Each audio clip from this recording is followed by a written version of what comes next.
my name is Sam. Thanks for checking out this video. If you get to the end and liked it, then subscribe, bell notification, give the video a thumbs up.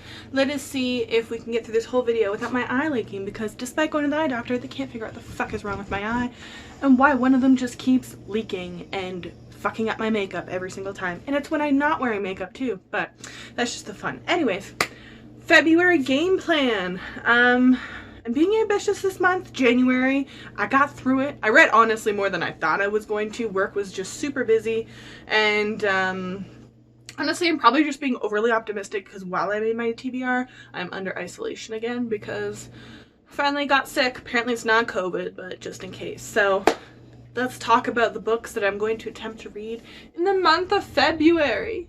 Okay, starting off, one of my goals for every month this year is to finish a series, and honestly this book series has been just sitting there idle. I'm going to be doing a read of, first book, the Timekeeper series by Tara Sims. So all three books are out. I have not bought book 3 yet though, and I'm not totally sure why. I just haven't pulled the trigger and bought it because it's been sitting in my cart for forever and I just always move it out. So I'm gonna read Timekeeper, and then I'm gonna reread Timekeeper, I'm gonna read Chainbreaker, and then Firestarter book 3 is out. I have all 3 borrowed from my library's Libby Overdrive, but I think these are also included in the like Audible. If you have a membership, you can essentially listen to them without a credit sort of thing that they have. So if you're interested in that, I remember it's been like 3 years, I want to say, since I read Timekeeper. I remember loving it though. It's Victorian steampunk.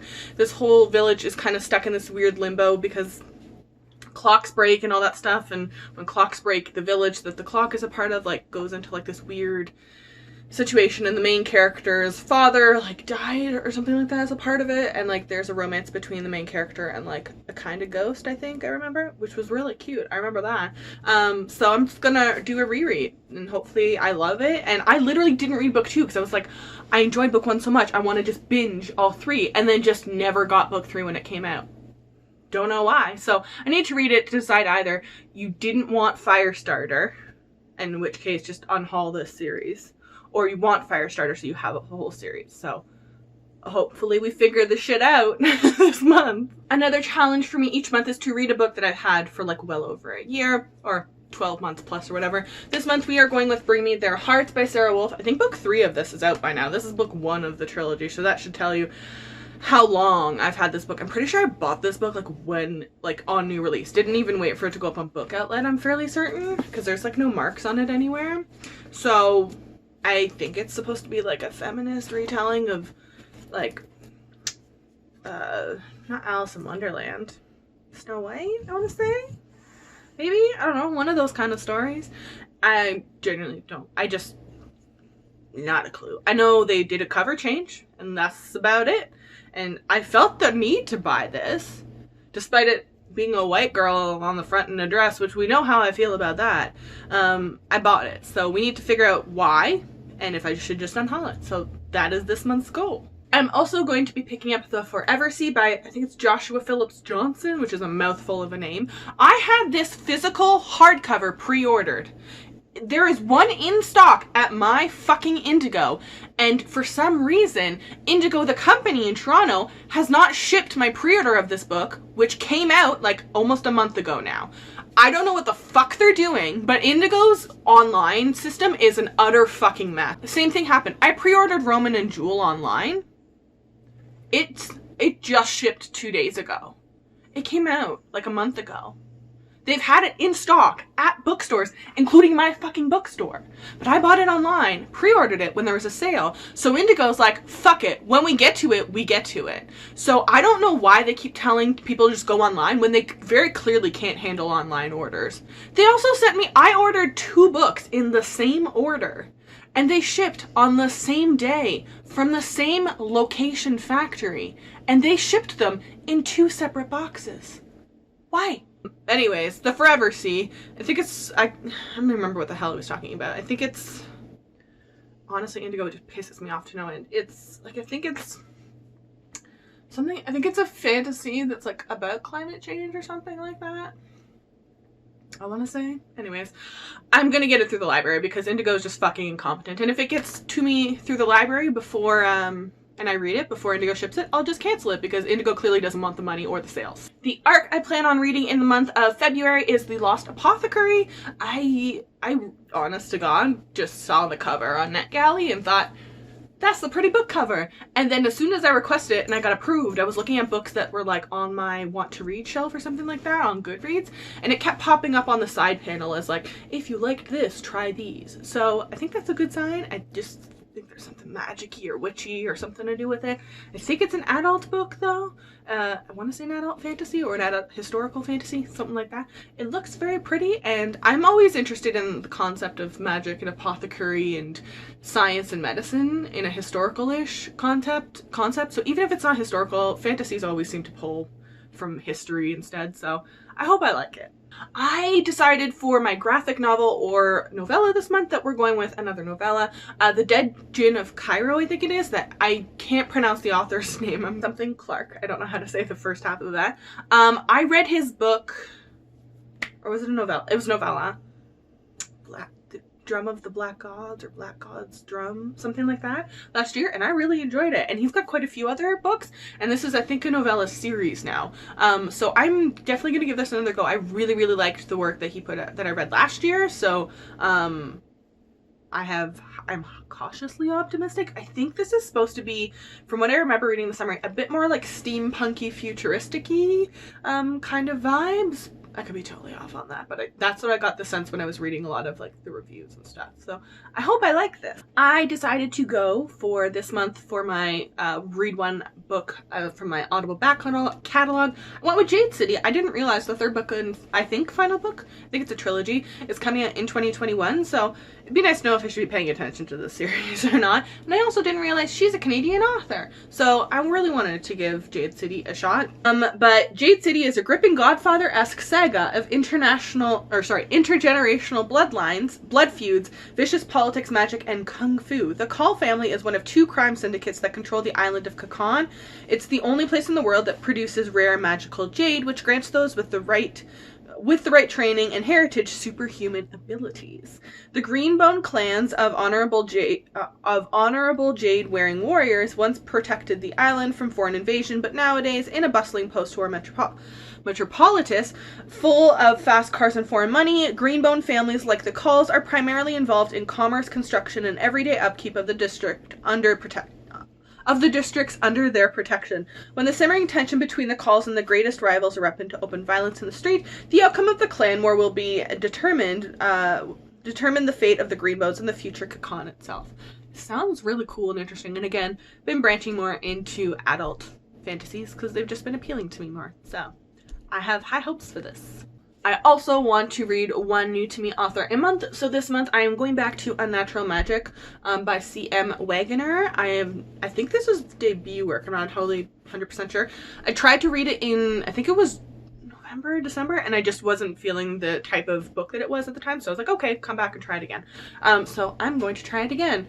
Ona can write the parameters of a spell faster than any young man in her village school, but despite her incredible abilities, she's denied a place at the nation's premier arcane academy. Undaunted, she sails into the bustling city-state of Hexus, hoping to find a place at a university where they don't think there's anything untoward about providing women with magical education. But as soon as Ona arrives, she's drawn into the mysterious murder of 4 trolls. And I remember that part, that there's an interaction. I think there's a romance between her and the main character troll, and I think there's a discussion on like how the species treat each other and all that shit. So hopefully I like it. I feel like I'm more interested in this kind of book right now, so hopefully I enjoy it. Each month I also want to make sure I am reading bare minimum 3 BIPOC and or LGBTQ+ authors, and I do not allow myself to overlap. So Jade City is by an Asian Canadian author, but doesn't count. So I'm definitely reading more than that, which is great. But dedicated specifically to this on my TBR are these 3 gems. These Violent Delights, A Hero is Born, and Roman and Jewel. So Roman and Jewel is supposed to be a Hamilton meets Romeo and Juliet retelling by Dana Davis.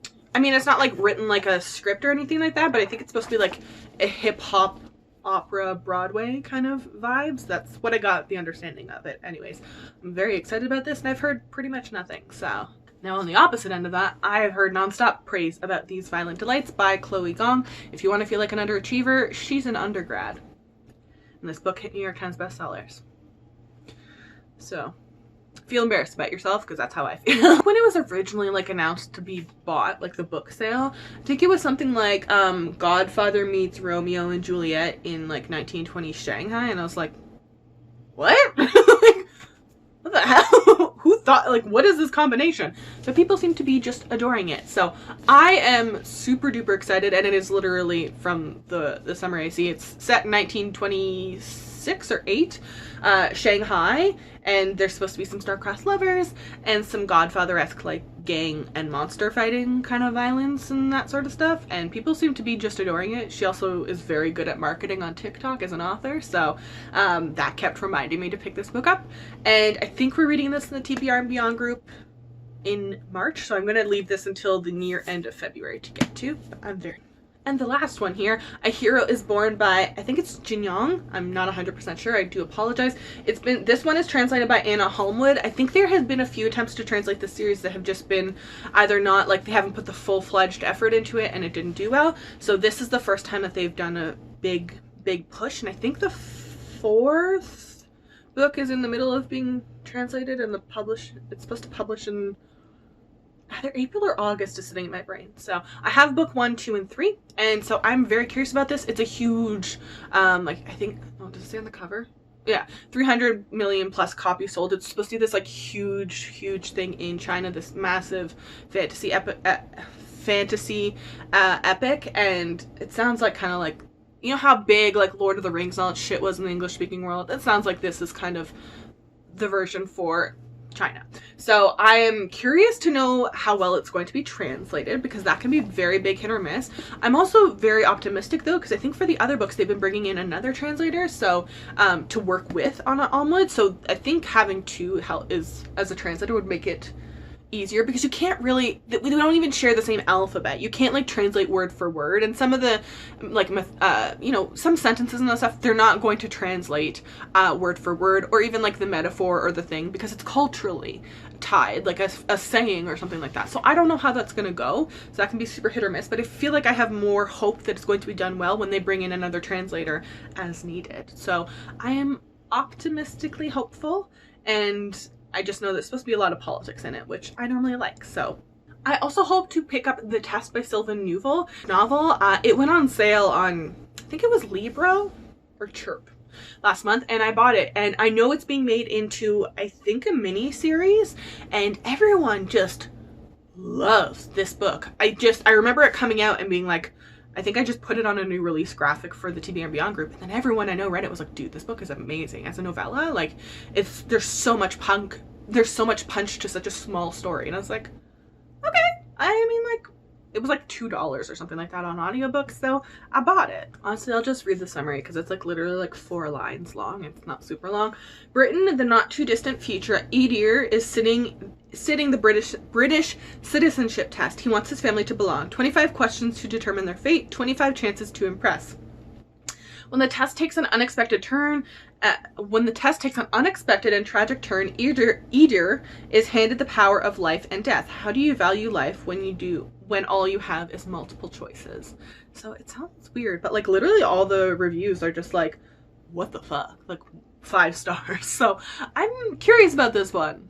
In the TBR and Beyond group in February, we are going to be doing a read of Bringing Down the Duke by Evie Dunmore, and the sequel, A Rogue of One's Own, as we get ready for A Portrait of a Scotsman, I think is the 3rd book. The cover reveal came. It's purple. It's pretty.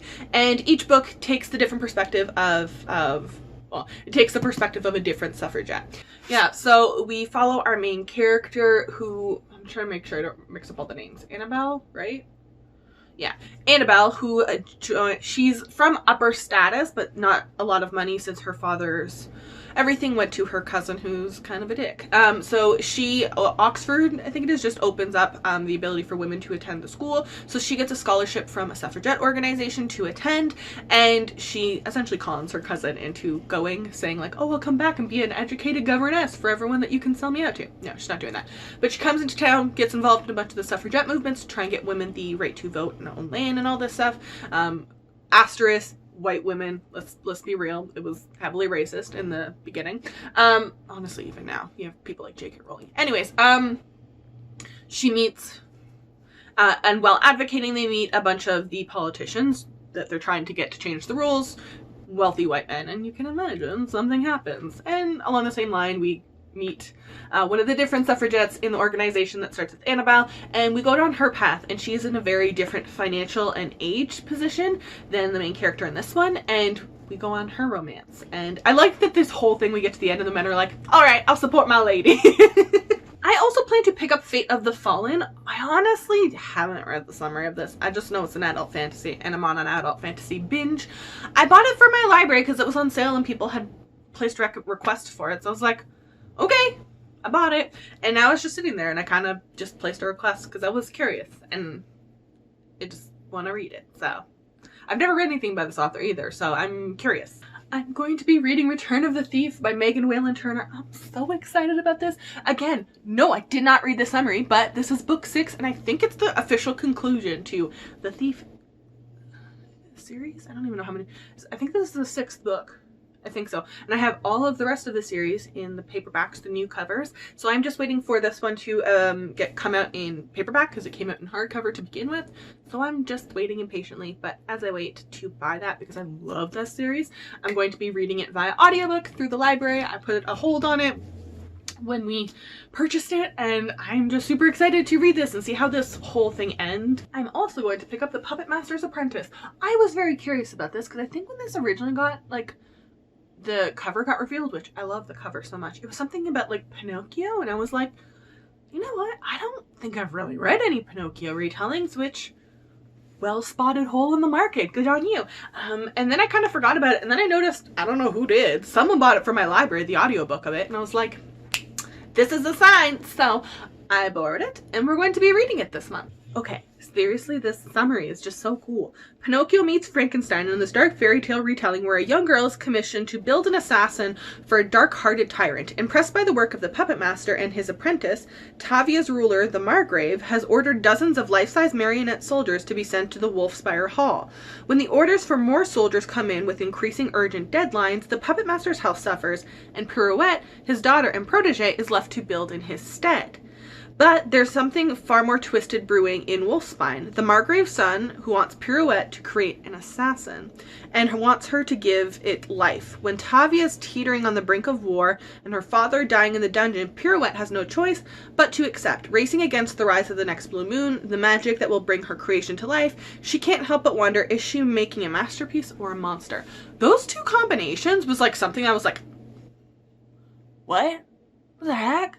What the heck? But it sounds like it's piqued my interest, and like honestly, no one has read it. Like no one on Good, or at least no one on Goodreads has reviewed it. So I'm just very curious about this one.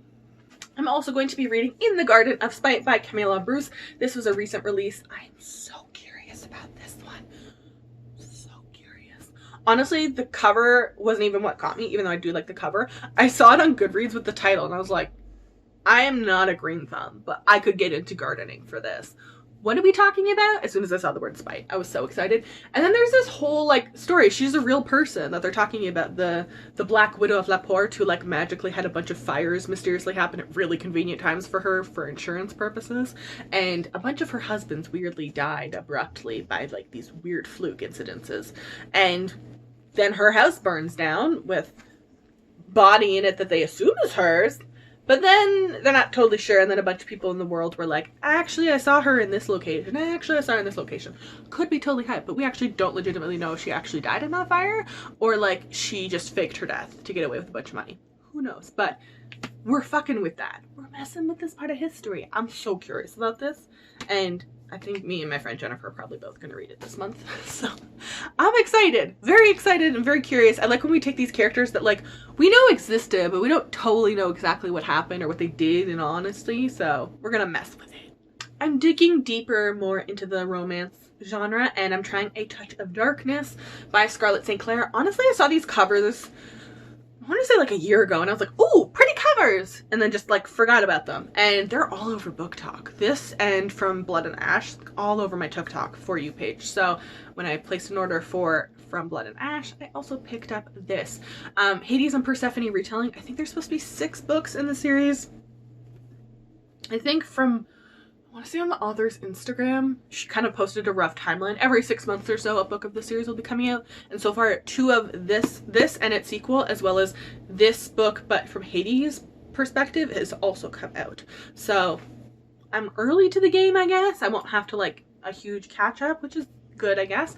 Persephone is the goddess of spring by title only. The truth is, since she was a little girl, flowers have shriveled at her touch. After moving to New Athens, she hopes to lead an unassuming life disguised as a mortal journalist. Hades, god of the dead, has built a gambling empire in the mortal world, and his favorite bets are rumored to be impossible.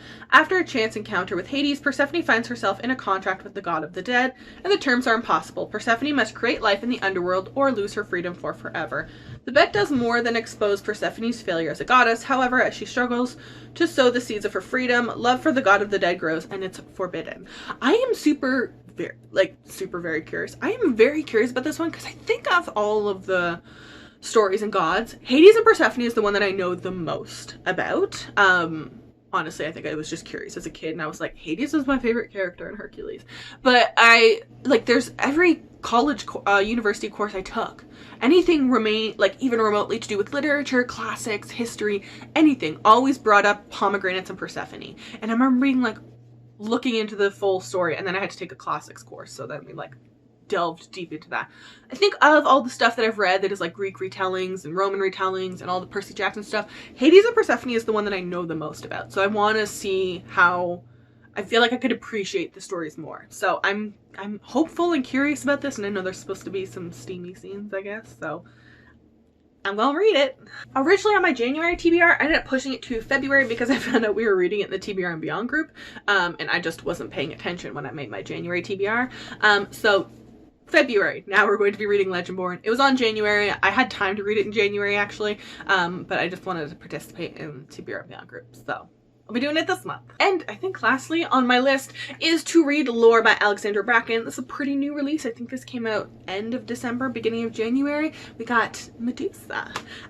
Gods are put into this world. I think it's the Greek gods, right? Put into our world, and then a bunch of like demigod assholes essentially get to hunt them. I think it's like an ego check to keep them in whatever. And they get put in modern day New York, essentially. Well, our modern version of New York. And Medusa shows up at someone's household and is like, yo, I'm dying. Can you help me? And we'll make a deal. And the main character's been trying to kind of stay out of this world. But I guess if you kill the gods, you get to take their mortality or some shit like that. It sounds weird and confusing and messy. But I'm also a big fan of, like, this sounds very like Maze and Medusa. Like, I'm thinking of like the Minotaur too. I'm very curious about this one, and I have high hopes, and I loved her Prosper Redding's duology, so I hope I like this too. So that is my February optimistic TBR. I'm going to create a shelf on Goodreads, and I will link that down below. I will also link all of the rest of my social media. If you follow me, I will follow you back. Let me know what you plan on reading this month. If you have read any of these, what your thoughts were. Stay safe, stay inside if you need to. Wear a mask, Black Lives Matter, and hold the line. Buy game stocks and fuck over Wall Street. I genuinely take the most joy in life when I see billionaires cry on Fox News. It's really made 2020 worth it, you know?